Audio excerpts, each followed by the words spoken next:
Wieso hat sich verinteressiert in Jiddisch? Erstens, es lieb die Rekordierungen, was wir haben gehabt von, wie ich habe gesagt, Mark Olf und Terry Bekel und Marta Schlama. Und ich gedenke, wie ich habe zugehört zu der Musik und zugeguckt zu den Wörtern und geprüft verstehen, was jedes Wort soll meinen. Nicht richtig ausgeklärt, aber geprüft. Und das, was ich habe gehört, wie man erzählt jiddische Witze auf Jiddisch, aber die habe ich nicht verstanden.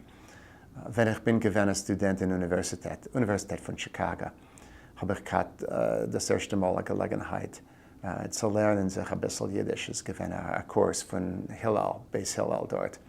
Und darauf Tickten hat angeführt mit der Klasse. Und ich habe sich ausgelernt, ein bisschen Jiddisch von ihm. Vor dem ist gewesen, ich habe angehört mit ihm, ist gewesen euch eine Frau, was heißt Tobi. Ich habe ein bisschen gelernt, ein Jahr mit ihr und danach dann 2 Jahre mit dem Rav Tickten. Und ich habe sich ein bisschen ausgelernt, Jiddisch. Und danach dann ist gewesen bloß von Lernen, weil ich habe nicht gehabt, mit wem zu reden. Ich habe gedacht, was der Tata hat einmal gesagt.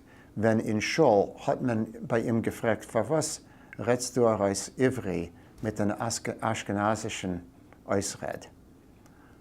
Hat er gesagt, dass sein Tata hat genutzt Aschkenasisch und sein Tata euch und sein Tata vor ihm. Und man darf zurückgehen, eine Sache teures, bis man wird gefunden etwas anderes.